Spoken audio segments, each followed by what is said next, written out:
प्लेटोच्या शिक्षण विषयक विचारांचा आज आपण आढावा घेणार आहोत.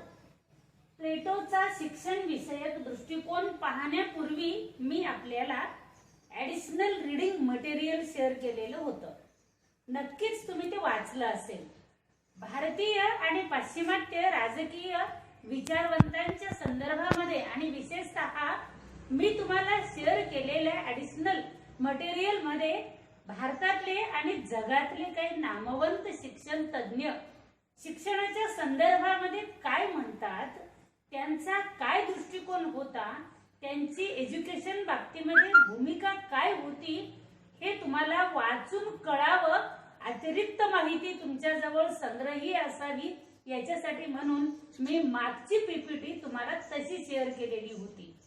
जर तुम्ही ती वाचली असेल तर आपण आता पुढे जायला काहीच हरकत नाहीये.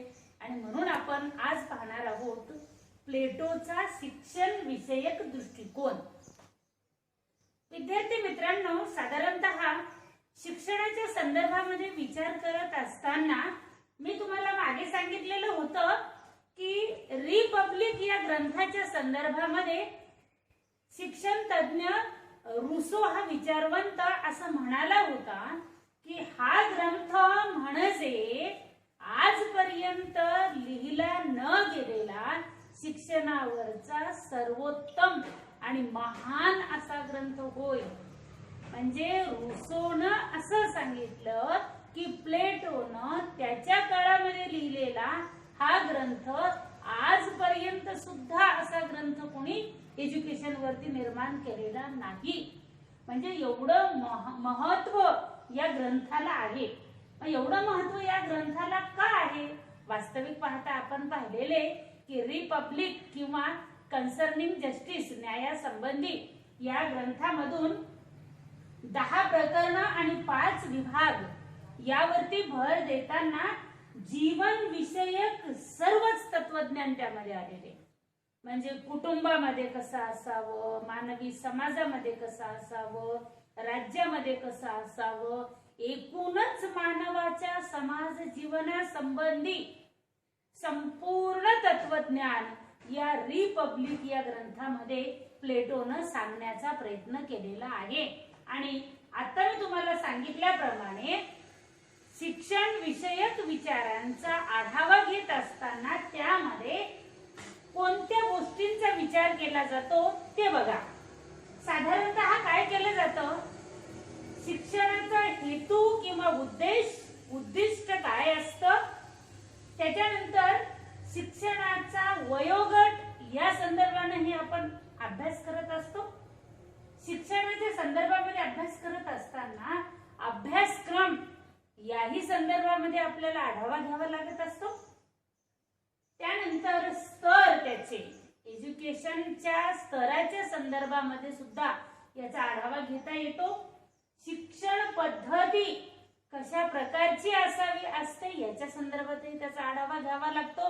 जसे की आपण पाहतोय आता लॉकडाऊन आहे, बाहेर कोरोना सारखी जागतिक महामारी आहे आणि आपण आता असं बोलतोय किंवा असं बघतोय. म्हणजे आपण कुठल्या पद्धतीचा वापर करतोय? ऑनलाईन टीचिंग लर्निंग पद्धतीचा आपण अभ्यास करतोय. तसं शिक्षणाच्या संदर्भामध्ये शिक्षण पद्धतीचाही आढावा घेतला जात असतो. त्याच्यानंतर मूल्यमापन ही गोष्ट सुद्धा शिक्षणाच्या संदर्भामध्ये अतिशय महत्त्वपूर्ण मानली जाते. आणि त्याच्यानंतर शिक्षणाचं स्वरूप कोणतं याही संदर्भामध्ये शिक्षणाच्या संदर्भामध्ये आढावा घेतला जातो. आता ह्या सगळ्या संदर्भामध्ये आढावा घेतला जात असताना आपण काय पाहणार आहोत? शिक्षणाचा हेतू कोणता आहे? प्लेटोला शिक्षणाचा हेतू काय अपेक्षित होता? प्लेटोनं शिक्षणाच्या संदर्भामध्ये काय सांगितलं? आदर्श राज्य निर्माण करणं हा प्लेटोचा हेतू होता. आदर्श राज्य निर्माण करण्यासाठी शिक्षण, 3 वर्ग निर्माण करण्यासाठी शिक्षण, समाज रचना न्यायावर उभी करण्यासाठी शिक्षण, मानवाचा बाह्यांग आणि अंतरंगाचा विकास होण्यासाठी शिक्षण. शिक्षणाच्या संदर्भामध्ये प्लेटोचे काय काय हेतू होते? म्हणजे प्लेटोच्या हेतूच्या संदर्भामध्ये आपण विचार करत असताना प्लेटोने संपूर्ण सर्वांगीण विकासासाठी शिक्षण ही गोष्ट अतिशय महत्वाची मानलेली होती. म्हणजेच आपण काय पाहतोय, शिक्षणाचा हेतू कोणता, उद्देश कोणता, वयोगट कोणता, मूल्यमापन प्रक्रिया कोणती, पद्धती कोणती, अभ्यासक्रम कोणता, आणि या संदर्भामध्ये आपण प्लेटोच्या शिक्षण विषयक विचाराचा आढावा घेणार आहोत. आणि त्यानंतर आपण वळणार आहोत प्लेटोच्या शिक्षण विषयक सिद्धांताची काही प्रमुख वैशिष्ट्ये, उद्दिष्ट ज्याला आपण म्हणतो ना, ती उद्दिष्ट. आता काय उद्दिष्ट आहेत शिक्षण विषयक प्लेटोच्या? ज्याला आपण मनुष्य म्हटल्यानंतर तो हेतू नसलेलं तर काम करणारच नाहीये ना. म्हणजे ज्याला काहीच हेतू नाही, निर्हेतुक पद्धतीनं काम मनुष्य करतच नाही. आपल्या प्रत्येक कृतीला हेतू असतो. मी आता ऑनलाईन पद्धतीनं तुम्हाला शिकवतीये, हेतू आहे. तुम्ही शिकताय, त्याला पण हेतू आहे, त्याला पण उद्देश आहे. म्हणजे उद्देश असणं ही गोष्ट अतिशय महत्वपूर्ण असते.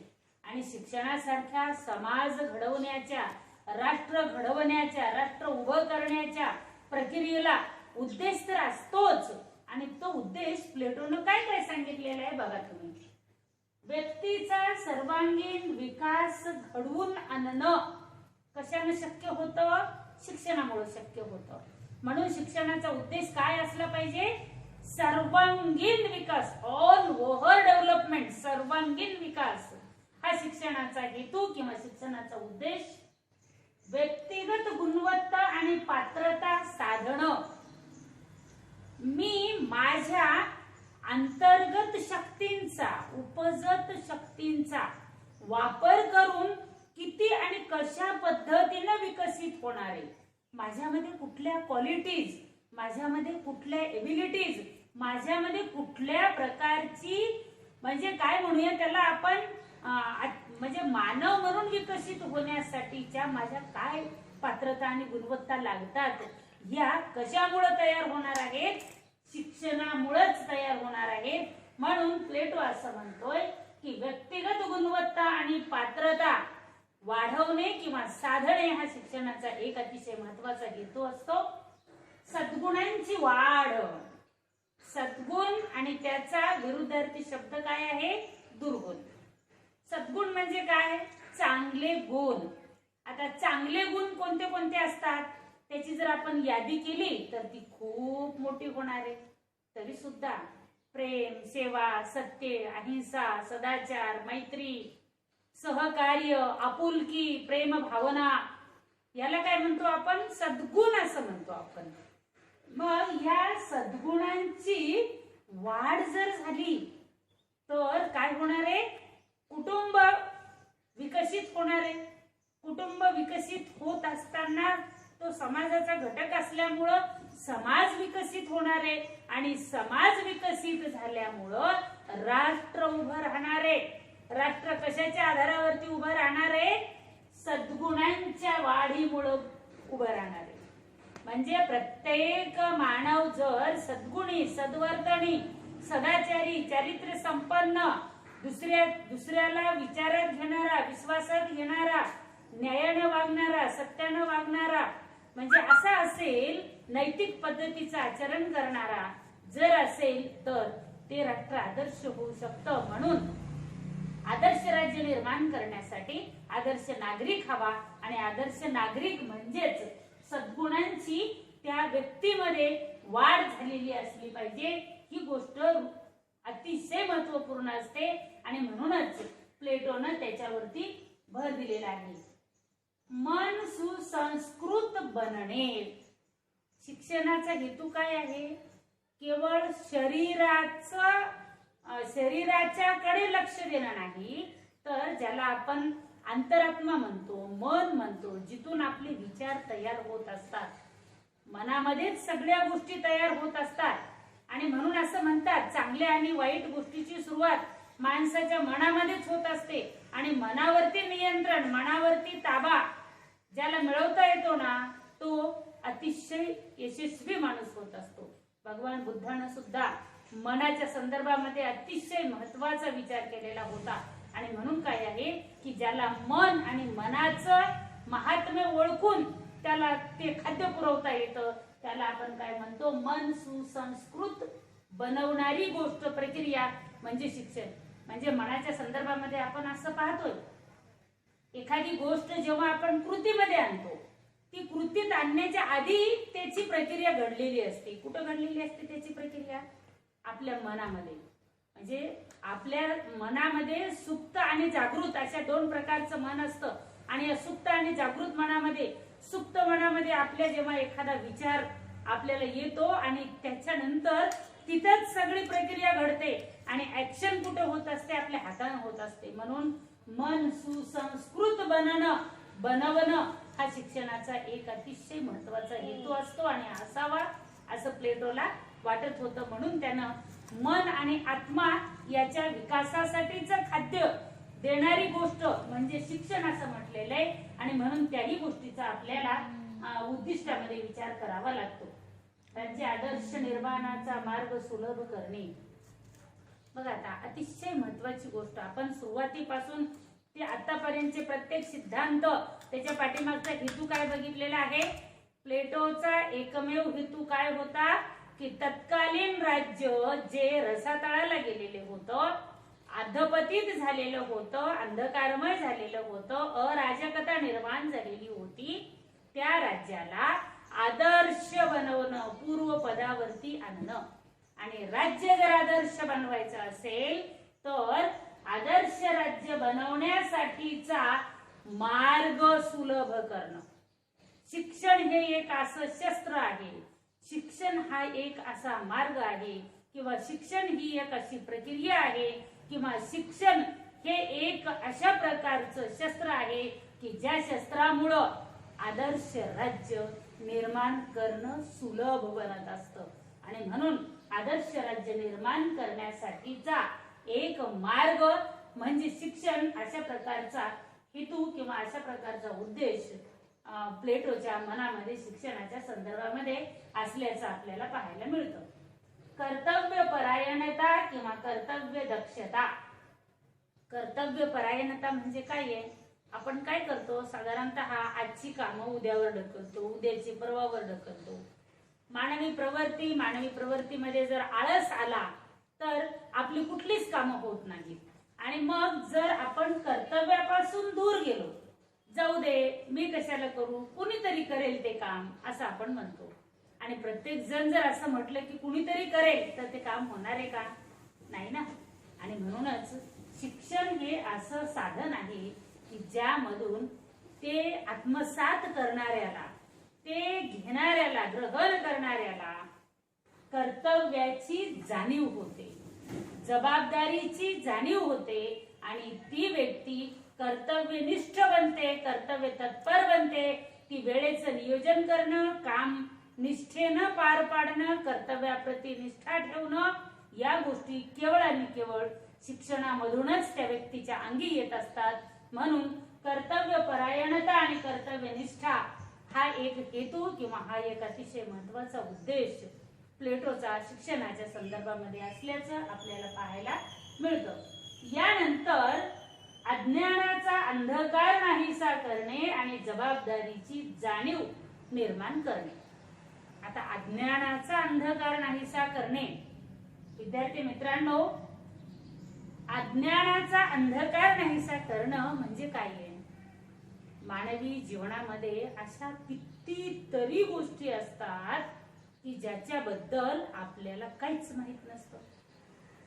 वेगवेगळ्या प्रकारचं अज्ञान असतं माणसाच्या आयुष्यामध्ये, वेगवेगळ्या प्रकारचं अज्ञान असतं. मग हे अज्ञान जे आहे ते दूर करणं. मी कोण आहे? माझा जन्म का झाला? माझ्या जन्माचा शेवट कसा होणार आहे? म्हणजे ज्याला आपण म्हणतो हे ब्रह्मांड, ही पृथ्वी, हा निसर्ग, ज्याला आपण आत्मज्ञान म्हणतो, ते आत्मज्ञान आणि भौतिक ज्ञान या सगळ्याच गोष्टींच्या बद्दलचं जर ज्ञान झालं, मला जसं आपण पाहतोय की 5 इंद्रियाच्या द्वारे मानवाला काही गोष्टीचं ज्ञान होत असतं.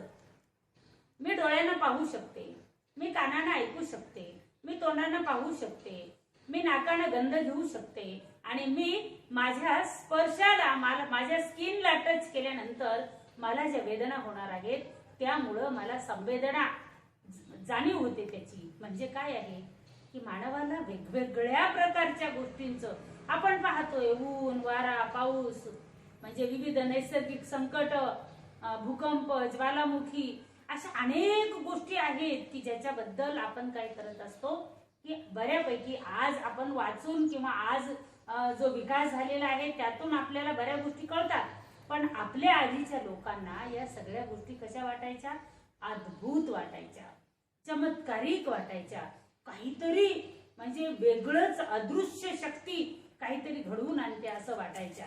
आणि मग त्यामधून त्या लोकांच्या हातून वेगवेगळ्या अंधश्रद्धेच्या प्रक्रिया किंवा अंधश्रद्धेचे प्रकार घडायचे. मग ज्याला म्हणू आपण अज्ञानाचा अंधकार, खरं म्हणजे शिक्षणाचा नावच, शिक्षणाचा हेतूच तो आहे. म्हणजे शिक्षण घेतलेल्या माणसाचा अज्ञान नाहीसं करणं. अज्ञान, जेफरसन असं म्हणत होता की निरक्षर आणि अज्ञान अशा माणसाला स्वातंत्र्याचा गंध तो कसला. म्हणजे काय आहे की अज्ञानाचा अंधकार नाहीसा करणार एक साधन, एक मार्ग, एक उपाय, एक पर्याय म्हणजे शिक्षण होय असं प्लेटोला वाटत होतं किंवा तो त्याचा हेतू होता शिक्षणाच्या संदर्भामध्ये. दुसरं अतिशय महत्वाचं हेतू म्हणजे सामाजिक राजकीय जागृती. सामाजिक आणि राजकीय जागृती म्हणजे काय आहे? सामाजिक आणि राजकीय जागृती म्हणजे आपण व्यक्ती म्हणून काय आहोत, आपली निष्ठा, आपली कर्तव्य, व्यक्तिगत गुणवत्ता, पात्रता, सद्गुण, सुसंस्कृत मन, कर्तव्य दक्षता, कर्तव्य परायणता, या सगळ्या गोष्टींमधून आपण समाजाचा एक घटक म्हणून, राज्याचा एक आदर्श नागरिक म्हणून आपली जबाबदारी आपण पार पाडणं. सामाजिक आणि राजकीय जागृतीसाठी म्हणजे हे राज्य, हा समाज, त्याचं कर्तव्य, त्याची नीतिमत्ता, या सगळ्या संदर्भामध्ये मानवी समाजाचा जो हेतू आहे तो हेतू पूर्ण होण्यासाठी सामाजिक आणि राजकीय जागृती, आपले अधिकार कोणते, आपली कर्तव्य कोणती, ह्या सगळ्यांचंच नॉलेज, या सगळ्यांचंच ज्ञान मनुष्याला कुठून मिळत असतं? शिक्षणामधून मिळत असतं. ऐक्य भावना वाढीस लावणे. ऐक्य भावना, एखादा देश, एखादा समाज, एखादा मनुष्य तेव्हाच पुढे जातो जेव्हा त्यांच्यामध्ये काय असते? युनिटी असते, ऐक्य असते, एकता असते, ऐक्य भाव असतो. आणि जर त्यांच्यामध्ये विविधता किंवा त्यांच्यामध्ये जर भेदभाव असेल, ऐक्याचा अभाव जर असेल त्यांच्यामध्ये, तर कोणाचाच विकास होत नाही, फुटीरता त्यांच्यामध्ये निर्माण होत असते. आदर्श राज्य निर्माण करण्यासाठी शिक्षणाची व्यवस्था प्लेटोने शिक्षण विषयक सिद्धांतामध्ये स्पष्ट केलेली आहे. आपण पाहत होतोय ऐक्य भावना वाढीस लावणे. जात, धर्म, भाषा, पंथ, प्रदेश, गरीब, श्रीमंत, स्त्री, पुरुष अशा कोणत्याही प्रकारचा भेदभाव न मानता सगळ्यांनी ऐक्यानं, एकोप्यानं, एका दिलानं जर राहिलं तर राज्य आदर्श बनतं, कुटुंब आदर्श बनतं, समाज आदर्श बनतो. आणि असं बनणं हा प्लेटोच्या शिक्षण विषयक सिद्धांताचा एक महत्वाचा हेतू होता. सुप्त शक्तींचा विकास करणं. आपल्या अंतरंगामध्ये अशा अनेक शक्ती असतात की त्या शक्तींचा विकास करणारं शिक्षण प्लेटोच्या शिक्षण विषयक सिद्धांतामध्ये देणं अपेक्षित आहे. न्यायावर आधारलेल्या समाजाची उभारणी करणं. न्यायावर आधारलेला समाज म्हणजे काय आहे? आपण पाहिलेले की जिथं अन्याय होत नाही अशा समाजाची उभारणी करणं आणि अन्याय न होणाऱ्या समाजाची उभारणी करण्यासाठी शिक्षण हा एकमेव मार्ग असतो. शिक्षणाशिवाय अशा प्रकारचा समाज निर्माण होत नाही. तर आपण पाहत होतो प्लेटोच्या शैक्षणिक सिद्धांताबद्दल.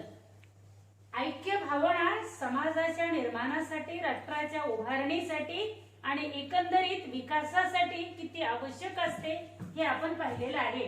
प्लेटोने तर आदर्श राज्य निर्माण करण्यासाठी मानवी समाजामध्ये ऐक्य असणं यावरती जास्त भर दिलेला होता.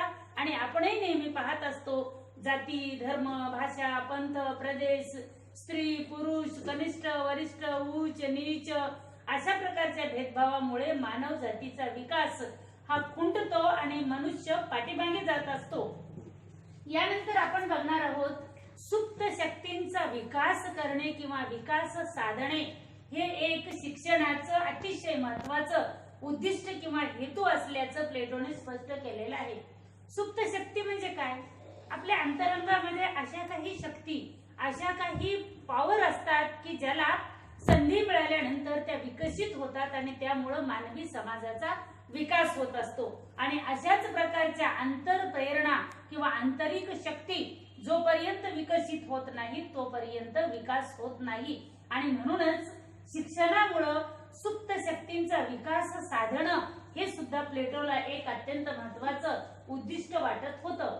न्यायावर आधारलेल्या समाजाची उभारणी करणं, प्लेटोचा न्यायविषयक सिद्धांत आपण पाहिलेला आहे। सद्गुण हाच न्याय असं प्लेटोनं म्हटल्याचं आपण पाहिलेलं आहे। म्हणजेच समाज आणि समाजातली प्रत्येक व्यक्ती प्रत्येक नागरिक ही सद्गुणी सद्वर्तनी चारित्र्य संपन्न असणं म्हणजे अशा समाजाची उभारणी करणं यासाठी शिक्षण आणि शिक्षणामधून न्याय निर्माण करणं यावरती प्लेटोनं आपल्या शैक्षणिक सिद्धांतामध्ये भर दिल्याचं आपण पाहतोय। त्याच नंतर आपण यापूर्वी हेही पाहिले शिक्षणामधून मानवी समाजाची निर्मिती 3 तत्वांवरती किंवा 3 घटकांवरती 3 वर्गामध्ये कशी करण्यात आलेली आहे। यापूर्वी आपण हे पाहिलेलं आहे। बुद्धी असेल, साहस असेल, स्वार्थ किंवा वासना असेल यावर आधारित शासकाचा वर्ग, सैनिकाचा वर्ग आणि त्याचबरोबर उत्पादकाचा वर्ग या प्रकारचं विभाजन करून त्रिवर्ग निर्माण करण्यासाठी प्लेटोच्या शैक्षणिक सिद्धांताचा उपयोग होतो किंवा त्याने त्यासाठी त्याचा उपयोग केलेला आहे। व्यावसायिक कौशल्य वृद्धी ज्याला आपण म्हणतोय की शिक्षण आणि व्यवसाय, शिक्षण आणि उद्योग, शिक्षण आणि उत्पादकता या गोष्टीचा मेळ घालण्याचा वर्तमान काळामध्ये आपण पाहतोय। कौशल्य आधारित, व्यवसाय आधारित, उद्योग आधारित किंवा मूल उद्योगी शिक्षण असावं आणि अशा प्रकारच्या शिक्षणाचा प्लेटोने आग्रह धरलेला होता। शिक्षणामधून प्रत्येक मनुष्यामध्ये न्यायाची भावना, त्यागाची भावना, इतरांच्या प्रती सेवेची भावना, आपुलकीची भावना यासारखे अत्यंत महत्वाचे नैतिक गुण निर्माण होणं हे सुद्धा प्लेटोला अतिशय महत्वाचं वाटत होतं। निस्वार्थ चारित्र्य संपन्न नागरिक घडविण्यासाठी सुद्धा प्लेटोनं शिक्षणाच्या सिद्धांताचा वापर व्हावा किंवा प्लेटोचा शैक्षणिक सिद्धांत उपयोगी यावा असं प्लेटोला वाटत होतं। एकंदरीत पाहता आपण हे पाहण्याचा प्रयत्न केलेला आहे। भारतीय असो की पाश्चिमात्य असो विद्यार्थी मित्रांनो, आपण नेहमी महात्मा फुलेंच्या त्या विधानांचा सतत आपण उद्घोष करत असतो। विद्येविना मती गेली, मतीविना नीती गेली, नीतीविना वित्त गेले, वित्ताविना शूद्र खचले, एवढे अनर्थ एका अविद्येने केले। म्हणजे विद्या किंवा शिक्षण ही गोष्ट मानवी जीवनाच्या विकासामध्ये, राष्ट्राच्या उभारणीमध्ये, समाजाच्या निर्माणामध्ये अतिशय महत्वपूर्ण असते। शिक्षणामुळे माणूस परिपूर्ण स्वयंपूर्ण घडत असतो। पण कोणत्या प्रकारचं शिक्षण त्याला द्यावं, राज्याचं नियंत्रण असलेलं शिक्षण द्यावं। प्लेटो असं म्हणत होता की राज्याचं नियंत्रण जर शिक्षणावरती नसेल तर ते शिक्षण हे राष्ट्र उभारणीसाठी जास्त उपयोगी ठरणार नाही। एकंदरीतच आपण पाहतोय शिक्षणाचा हेतू, मूल्यमापनाची पद्धत आपण फक्त आज काय पाहिलेलं आहे, प्लेटोच्या शैक्षणिक सिद्धांतामधला तात्विक आधार आपण पाहिलेला आहे। तात्विक आधार हे काय असतं, अमूर्त रूप असतं आणि ज्याला आपण अभ्यासक्रम म्हणतो किंवा शाळा महाविद्यालय अशी प्रक्रिया म्हणतो, त्या तात्विक आधाराचा मूर्त रूप असतं आणि बाकीच्या मूर्त रूपामधल्या गोष्टी आपण नंतरच्या लेक्चर मध्ये बघणार आहोत। तोपर्यंत मी येथे पूर्ण विराम घेते। तुम्ही मात्र पुन्हा व्हिडिओ बघा आणि काही समजलं नसेल तर मला कमेंट करून सांगत चला।